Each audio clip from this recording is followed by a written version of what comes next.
It is said that the performance of lithium-ion batteries is less during moments of lower temperatures, such as we have in the UK at the moment. So in true Formula One fashion, we're putting the tyre warmers on our batteries and doing a head-to-head warm battery versus cold.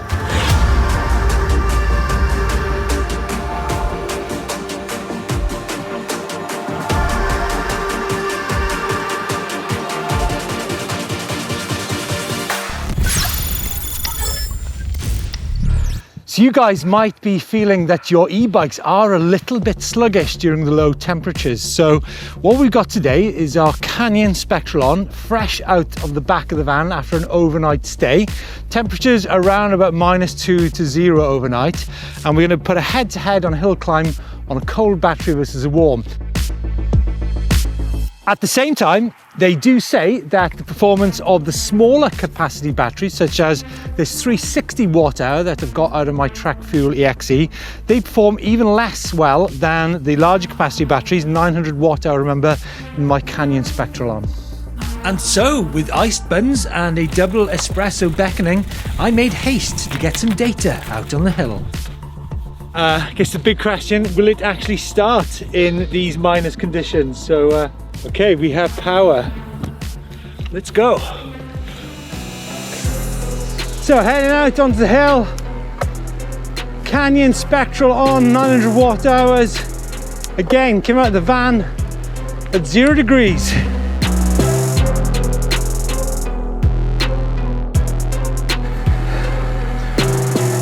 Wow. Okay, so having ridden my Canyon Spectral on in boost mode on many occasions, definitely down on power, but I want to know the actual numbers, the time difference when I put a warm battery in the bike. Look at the view. I've now got the Track Fuel EXE with a significantly smaller battery in it, 360 watt hours. Now it's said that smaller capacity batteries actually do even less well than large capacity batteries in e-bikes. So remember, 900 watt hour battery in the Canyon, 360 in this. But sting, this bike is fresh out the back of the van. It's been probably -2 overnight, 0 degrees when we took it out of the van. Okay. Okay, we're heading up on the cold battery on the Track Fuel EXE, 360 watt hours.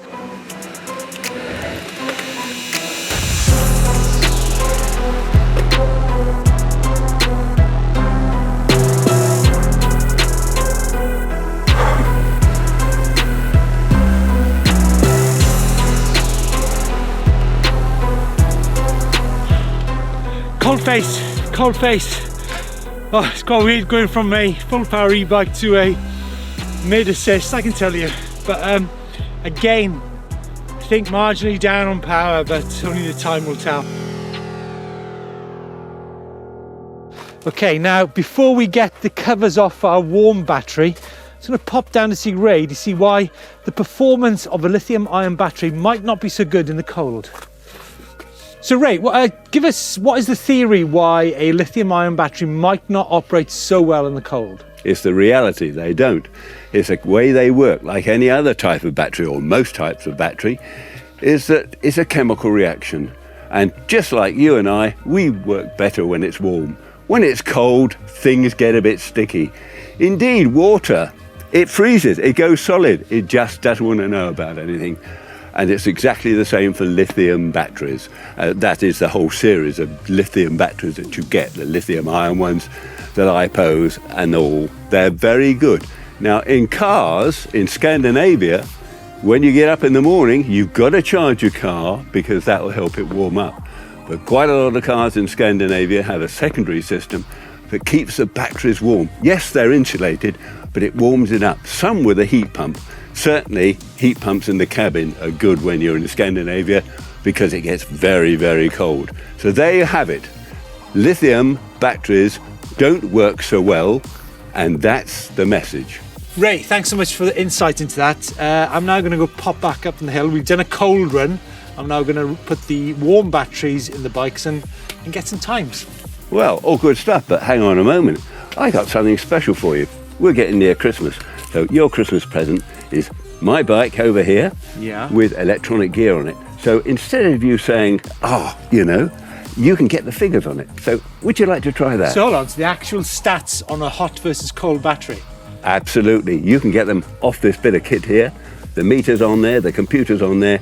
All you got to do is look at the figures as you go up the hill. Now that might be a bit difficult, but you can do it. Let me guess it, you're going to send me up Savage Hill. Absolutely. Okay guys, let's see if Ray's onboard computer will give us some data on hot versus cold. So first up, cold battery.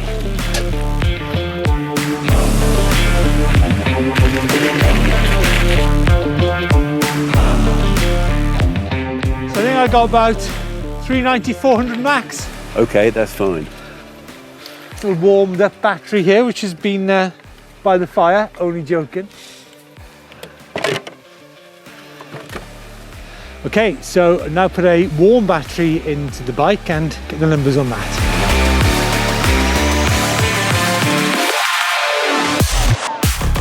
Yeah, it definitely feels easier. I would say my gut feeling is, even before looking at the numbers, my legs feel lighter. Yeah. For sure. Absolutely. Yeah. There's a difference. With the cold battery, you've lost about 20% of your power. Do you think? About 20%, yeah. So you can see it. Yeah, the readings are telling me there's about 20% difference. So just have a look at the bottom there. But even if it was a 10% difference, it's significant, isn't it? Yeah, well, the fact is that it's enough that you can actually feel the difference. I definitely can feel the difference. Yeah, it is. And from this reading here, we're not quite down at a quarter, but you've got about 75%. So it felt to me like the first version of the cold battery felt like it was like a 50 Newton meter bike, whereas it felt like this bike was more of a 60 to 65 Newton meter bike. Absolutely. Now, the thing is that if you went up a steeper hill, a really steep hill, the difference gets much greater. And you really do feel the difference. Then you get down to freezing temperatures, finding that you're getting down towards half the power that you'd get on a nice warm day at 25 degrees. So just bolting in a fresh 9 Hondo into the Spectralon. What? What's all that noise? Was that you revving the car earlier? One comment, Daniel. Right? Can you please keep the noise down? Some people are trying to work today. Look, you can't, honestly, annoying neighbours think they own the place. Okay, so I'm now on the 900 watt hour battery. Let's see how it goes, eh? Oh wow, that's interesting. It feels, just like on Ray's bike, it feels lighter. It just feels effortless. This definitely feels more like boost mode that I know. Well, I'm quite surprised actually. Wow, interesting, definitely feels more like the boost mode that I know. But time will tell. We're looking at 135 to beat. Oh, close. Close. 133. Well, that was interesting. When I took off from the start, I thought, just like I felt on Ray's bike, that my legs felt lighter.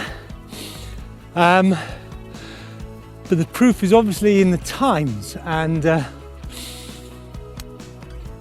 2 seconds, there's only 2 seconds in it, is less.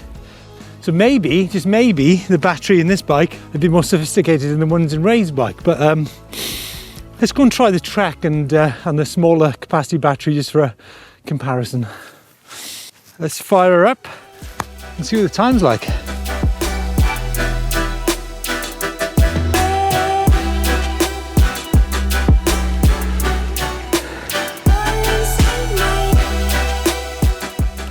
Oh wow, look at that, 10-second difference. Wow, 10-second difference in the warm battery. I guess Ray's theory was right, the smaller batteries actually do perform less well in the cold. So what's interests me, the fact that the 900 watt hour in the in the canyon, there's a very slight difference between hot and cold. So what I might do is, it's forecast -6 tomorrow. I might go and try to -6, but well, I think the fact that between the two on a -1 day says that that canyon's pretty good, I have to say. So it all goes to show that fact is always equally, if not more important as feeling. And yes, I did go out on a cold day and the difference on the 900 watt-hour battery did drop a few more seconds. But still, the effect of cooler temperatures is marginal when using lower power levels on mellower gradients with larger batteries. With the battery not working as hard, there is power in reserve.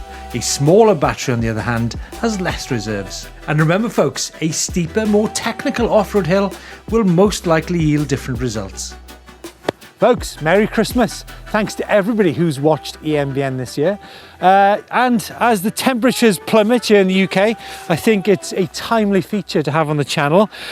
Interesting, the percentage difference on the 360 watt-hour battery between warm versus cold. Thanks to Ray for giving us some real-world numbers on the difference between the batteries hot and cold. And surprisingly, the difference was very much less on the 900 watt-hour Canyon.